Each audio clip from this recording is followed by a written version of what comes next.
Hello viewers, I hope you are fit fine and healthy. आज का हमारा topic है एप्लीकेशन राइटिंग। तो सबसे पहले हम ये देखेंगे कि एप्लीकेशन राइटिंग की ज़रूरत क्यों पड़ती है। कि जब भी आप किसी स्कूल में, किसी ऑर्गेनाइजेशन में, किसी कंपनी में जब आप काम करते हैं और आपको किसी दिन की छुट्टी चाहिए। अब छुट्टी आपको कई रीज़न से लेनी पड़ सकती है। अगर आप बीमार हैं, या आपको कहीं बाहर जाना है, या कभी आपके घर में कोई काम है, तो ऐसे बहुत से रीज़न हो सकते हैं जिसकी वजह से आपको छुट्टी की ज़रूरत पड़ेगी। तो इसीलिए हम उसको कहते हैं लीव। तो आपको जब लीव लेना है तो उसके लिए आपको एप्लीकेशन देनी पड़ती है। हर ऑर्गेनाइजेशन के, स्कूल के, कंपनी के रूल्स होते हैं जिसमें आपको जो आपके हेड है उसको बताना पड़ता है कि आप आज नहीं आ सकते, और आप क्यों नहीं आ सकते आप इस एप्लीकेशन में वो लिख के उनको बताते हो। ठीक है, तो एप्लीकेशन हम लोग लिखते हैं ताकि हम इन्फॉर्म कर सकें अपने स्कूल में, अपने ऑर्गेनाइजेशन में, अपनी कंपनी में कि आज हम नहीं आ सकते ड्यू टू दिस रीज़न, इस रीज़न की वजह से हम आज नहीं आ सकते। तो इसलिए हम एप्लीकेशन राइटिंग करते हैं, एप्लीकेशन हम लिखते हैं। ठीक है, अब एप्लीकेशन को लिखने के लिए क्या होता है, इसका कुछ तरीका होता है, एक फॉर्मेट होता है। उस फॉर्मेट में ही हमें एप्लीकेशन लिखना होता है। आजकल कुछ टाइम पहले थोड़ा फॉर्मेट अलग था, अभी भी वही है, बस थोड़े बहुत चेंजेस उस फॉर्मेट में आए हैं। आज हम देखेंगे एप्लीकेशन राइटिंग। एप्लीकेशन राइटिंग में एप्लीकेशन एक लिखने के उसके 3 पार्ट्स होते हैं। एक होता है हेड पार्ट, या जिसे हम इंट्रोडक्शन पार्ट कहते हैं। ये रहा वो इंट्रोडक्शन पार्ट। इसमें आपको लिखना होगा कि जिसको आप एप्लीकेशन लिख रहे हो उसको। ठीक है, अब आप स्कूल में हो तो आप प्रिंसिपल को लिखेंगे या हेडमास्टर को लिखेंगे, है ना। तो द अप टू प्रिंसिपल, फिर उसके बाद आपके स्कूल का नेम। ठीक है, उसके बाद आपके स्कूल कहाँ है, श्री गंगानगर। और फिर उसके बाद आपकी डेट एंड आपका सब्जेक्ट कि आप एप्लीकेशन किस लिए लिख रहे हो। ठीक है, क्या रीज़न है जो आप एप्लीकेशन लिख रहे हो। तो ये इतना पार्ट होता है हेड पार्ट, या जिसको आप इंट्रोडक्शन पार्ट कहते हो। लेकिन इसी में यहाँ पर टू, तो ये कुछ साल पहले तो टू यूज़ होता था।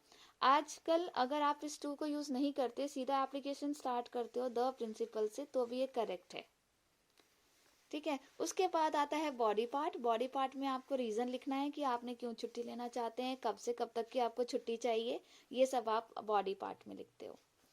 ठीक है, और बॉडी पार्ट के बाद ये बॉडी पार्ट यहाँ तक फिनिश हो जाता है कि आप थैंक यू बोल रहे हो। उसके बाद थैंक यू से लेकर लास्ट तक ये वाला होता है आपका एंड पार्ट या क्लोजिंग पार्ट। इसमें आप थैंक यू लिखते हो, योर्स ओबीडियंटली। योर्स ओबीडियंटली का मतलब होता है कि मैं आपका आज्ञाकारी हूँ, या इसकी जगह आप और भी कुछ यूज़ कर सकते हो, जैसे कि grateful, I am sincere, faithfully. ये भी आप वर्ड चीज के साथ यूज कर सकते हो। उसके बाद आप अपना नेम बताते हो, अपना क्लास एंड सेक्शन बताते हो, एंड देन अपना रोल नंबर बताते हो। तो ये 3 पार्ट्स होते हैं एप्लीकेशन के। उसके बाद जब आप एप्लीकेशन लिखते हो, जैसे कि मैंने आपको बताया, पहले हम टू लिखते थे, लेकिन आजकल हमें टू लिखने की ज़रूरत नहीं है। अगर हम सीधा डायरेक्टली द प्रिंसिपल से भी स्टार्ट करते हैं तो भी ये ठीक रहता है। उसके बाद जब आप हेड पार्ट कंप्लीट करते हो, जिसमें कि पहले आप ये बताते हो किसको आप एप्लीकेशन लिख रहे हो, आप हेड को एप्लीकेशन लिखते हो। तो जब आप हेड को एप्लीकेशन रखते हो तो स्कूल का हेड या तो प्रिंसिपल होता है या हेडमास्टर होता है, तो आपको वही लिखना है। आपके स्कूल में प्रिंसिपल हैं तो आप द प्रिंसिपल लिखेंगे। उसके बाद आप अपने स्कूल का नेम लिखेंगे, आपके स्कूल का नेम जो भी है। यहाँ पे आर्मी पब्लिक स्कूल है तो मैंने वो लिखा। उसके बाद आपको आपके स्कूल की जो जगह है, जहाँ पर आपका स्कूल है, उस जगह का नाम लिखना है। तो श्री गंगानगर हमारे, तो ऐसे ही जहाँ पे भी होगा वहाँ का नेम आप यहाँ लिखेंगे। अगर दिल्ली में है तो दिल्ली लिखेंगे, जयपुर है तो जयपुर लिखेंगे। उसके बाद डेट, कौन सी डेट को आप ये एप्लीकेशन लिख रहे हैं। उसके बाद सब्जेक्ट एप्लीकेशन किस चीज़ के लिए आप लिख रहे हैं, क्या रीज़न है, क्यों लिख रहे हैं आप एप्लीकेशन, वो सब्जेक्ट यहाँ आएगा। उसके बाद आप जो है यहाँ पे लिखते हैं रिस्पेक्टेड मैम और सर। ये मैम और सर मैंने लिखा है, आपको यहाँ देखना है। अगर आपको आपके मैम है तो आप मैम लिखेंगे, सर है तो सर लिखेंगे। ऑब्लिक में मैंने आपको दिया है। और सपोज आपको नहीं पता, जिसको आप एप्लीकेशन लिख रहे हो ऐसे ऑर्गेनाइजेशन में जिसमें आपको नहीं पता कि मैडम है या सर है, तो आप हमेशा सर यूज करेंगे। उसके बाद आप स्टार्ट करेंगे, स्टार्टिंग होगी with due respect I want to state.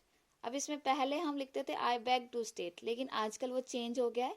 आजकल आई बेग टू स्टेट लिखने की बजाय हम लिखते हैं I want to state that I am a student of class second A. अब यहाँ पे सेकेंड ए जरूरी नहीं है, आप यहाँ सेक्शन अपना बदल सकते हैं, अपनी क्लास बदल सकते हैं अकॉर्डिंग टू द क्लास, आप कौन सी क्लास में हैं, ठीक है। उसके बाद आप लिख रहे हैं कि and I am suffering from fever, so I am not able to come to school. अब इसमें आप कई चीज़ें और भी लिख सकते हो। आप ये लिख सकते हो कि मैं कल रात से बीमार हूँ, आई am suffering from fever from last night, ठीक है। उसके अलावा आप ये भी लिख सकते हो कि डॉक्टर ने मुझे प्रेस्क्राइब किया है 5 डेज की या 2 डेज की बेड रेस्ट दिया है। तो आप इसके अलावा इतनी एप्लीकेशन में आप और भी चीज़ ऐड कर सकते हो, लिख सकते हो, आप अपना रीज़न बता सकते हो।